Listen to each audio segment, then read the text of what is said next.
Hello everyone, welcome back to my new blog. कैसे हैं आप सब? होपफुली आप लोग अच्छे होंगे फ्रेंड्स, और मैं भी ठीक हूँ। एक ब्लॉग मैंने मेंशन किया था अभी कि स्कैम इन गोवा, एंड ये उसी का है कि मतलब इस चीज़ से कैसे बचे, सॉल्यूशन क्या है इस चीज़ का, कि प्रॉब्लम तो ये हो गई बट इन चीज़ से कैसे बच सकते हैं। तो मैंने अपने एक्सपीरियंस के अकॉर्डिंग जो मतलब मुझे खुद समझ में आया कि कैसे बचा जा सकता है। अब जैसे फ़र्स्ट प्रॉब्लम थी कि नियर बाय बीच से कोई चीज़ अगर आपको लेनी है तो पहले प्राइस पूछ ले उसके कि भैया कितने का है ये।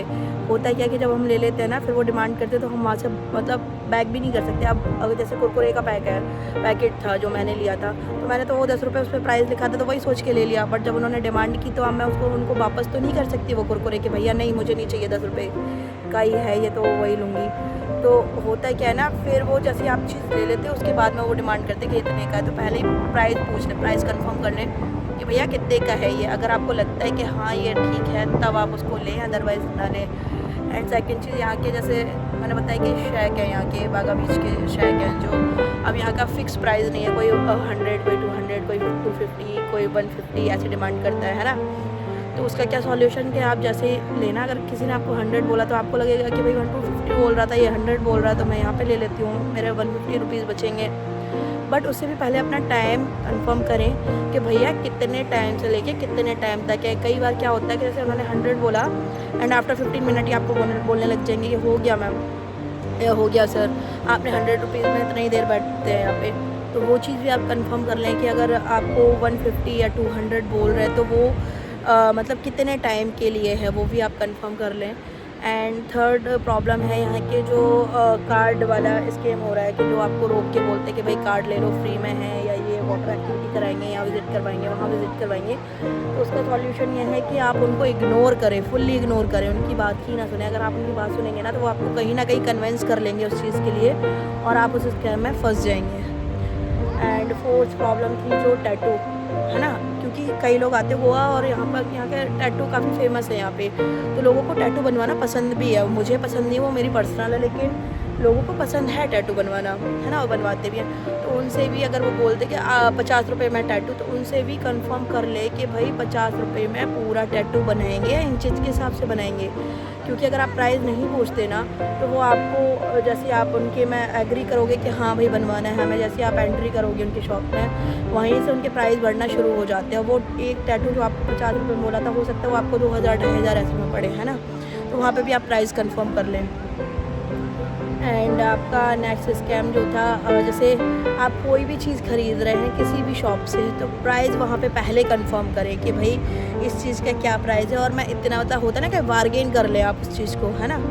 बार्गेनिंग करेंगे तो हो सकता है कि आपको वही चीज़ सही प्राइस में मिल जाए। क्योंकि कई बार जैसे अभी ट्यूब का एग्जांपल मैंने दिया, तो जैसे यहाँ पे नियर बाय बागा बीच मैंने पूछा तो वो 350 बोल रहे थे।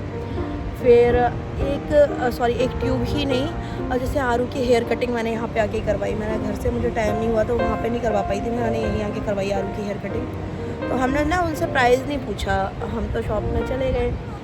तो आरू की जैसे हेयर कट करवाया ना, वो मेरी गलती है या हमारी मतलब मिस्टेक है, वो चीज़ हमें, जब हमें पता है तो हमें कंफर्म कर लेना चाहिए था, लेकिन हमने नहीं किया। अब आरू की जैसे हेयर कट कंप्लीट हुआ ना, तो हमने उनसे पूछा भैया कितना प्राइस हुआ इसका, तो मैंने सीधा बोला कि मैम, और ये भी नहीं कि बहुत बड़ा कोई मतलब सैलून हो, या वो छोटी शॉप थी ऐसी हेयर कट की।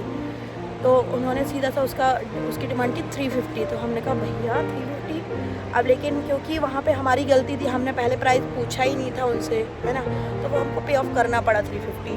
अब वही अगर हम कंफर्म कर लेते पहले कि भैया क्या प्राइस है, तो हो सकता है कि हमें इतना पे ऑफ नहीं करना पड़ता। तो इसका सॉल्यूशन यही है कि स्कैम से बचें और कुछ चीज़ों को इग्नोर करें। और आप कुछ भी चीज़ ख़रीदते हैं या फिर लेते हैं, या कोई भी आप जैसे टैटू करवाते हैं, हेयर कट करवाते हैं, या कोई भी वाटर एक्टिविटी के लिए भी कई जगह डिफरेंट प्राइस है, तो वहाँ से भी पहले कंफर्म कर लें। अगर आप कॉम्बो लेते तो इनका अलग प्राइस है, आप कोई सोलो एक्टिविटी करते तो उसका अलग प्राइस है, तो वो चीज़ भी आप कंफर्म कर लें। तो अगर आप पहले पैसे पूछ के उसके बाद में कोई भी काम करेंगे तो वहाँ पे आपके साथ स्कैम नहीं होगा, और आपकी काफ़ी हद तक कुछ आप मतलब कंट्रोल कर सकते हैं स्कैम होने से अपने साथ में, है ना।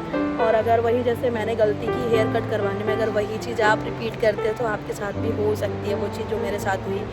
तो वही है, ये 2 मतलब मुझे यहाँ पे ना 1 वीक पूरा कंप्लीट होने वाला है एंड मतलब मैं पूरे यहाँ पे 10 डेज़ के लिए आई थी। 10 डेज़ में मेरे साथ में ना इतनी ज़्यादा मतलब ये चीज़ हो चुकी है, तो मैंने सोचा कि मैं एक मतलब वीडियो ज़रूर बनाऊँगी इसके ऊपर, और जो मेरे सब्सक्राइबर हैं या जो मेरी यूट्यूब फैमिली है उनको अवेयर करूँगी इस चीज़ से कि भाई अगर आप आते हैं घूमने कहीं भी, मतलब कहीं भी नहीं, स्पेशली गोवा, तो ये चीज़ ज़रूर ध्यान रखें। अगर ब्लॉग पसंद आया हो तो please like and share it and subscribe my channel and stay tuned. Bye bye, take care.